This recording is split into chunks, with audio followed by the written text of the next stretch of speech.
السلام علیکم ورحمۃ اللہ وبرکاتہ۔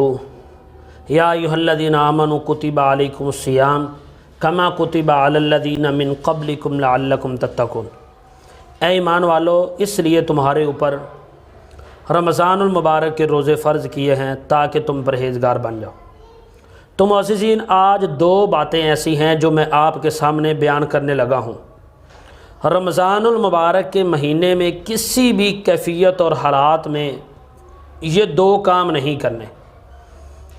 اگر ہم نے یہ کام رمضان المبارک کے مہینے میں کر لیے تو ہماری نیکیاں، ہمارے اعمال، صدقات، خیرات سب ضائع ہو جائیں گے۔ یہ دو گناہ اور برائیاں ایسی ہیں رمضان کے مہینے کے علاوہ بھی نہیں کرنے، لیکن بالخصوص یہ رمضان المبارک کے مہینے میں کی جاتی ہے۔ ان میں سے پہلی برائی جو نہیں کرنی، قرآن مجید کی آیت کریمہ سورہ نساء آیت نمبر 142 فرمایا، ان المنافقین یخادعون اللہ وہو خادعہم واذا قاموا الی الصلاۃ قاموا کسالی یراؤون الناس۔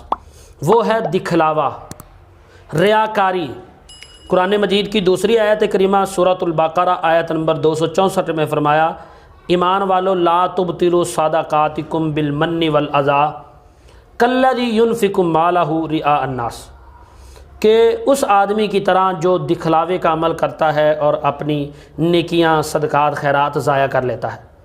حدیث پاک ہے جامع ترمذی کی 2383 حدیث نمبر۔ صحابہ اکرام دجال کا ذکر کر رہے تھے تو رسول اللہ صلی اللہ علیہ وسلم تشریف لائے، فرمایا دجال سے زیادہ میری امت میں مجھے جس چیز کا خطرہ ہے وہ ریاکاری ہے۔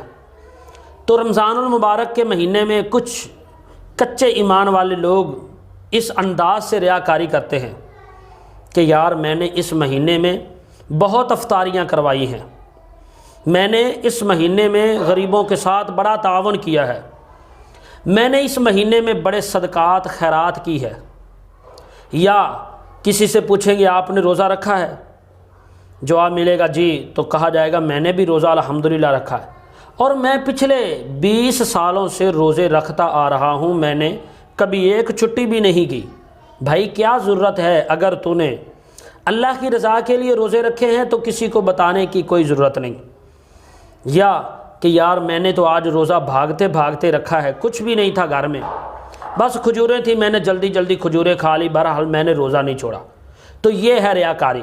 تو دوسرا عمل جو رمضان المبارک کے مہینے میں بالخصوص نہیں کرنا، حدیث پاک ہے صحیح بخاری 1903 حدیث نمبر، پیغمبر علیہ الصلوۃ والسلام نے فرمایا، من لم یدع قول الزور والعمل به، جو آدمی قول زور اختیار کرتا ہے، فلیس للہ حاجہ، اللہ تبارک و تعالیٰ کو ایسے بندے کی روزے کی کوئی ضرورت نہیں ہے، ان یدع طعام و شرابا، اور ایسے بندے کو بھوکا اور پیاسا رہنے کی کوئی ضرورت نہیں ہے۔ قول زور کیا ہے؟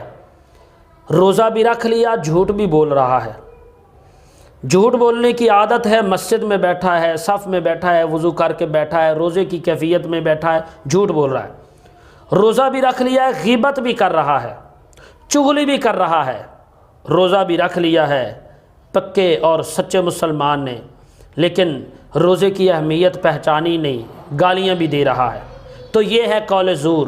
تو آپ لوگوں کو رمضان المبارک کا مہینہ آنے سے پہلے دوست احباب کو یہ پیغام پہنچائیں۔ اگر آپ نے ابھی تک ہمارا چینل سبسکرائب نہیں کیا تو ابھی سبسکرائب کریں اور بیل آئیکن کو کلک کر کے ہماری لیٹسٹ ویڈیوز کے بارے میں اپڈیٹ جانیں۔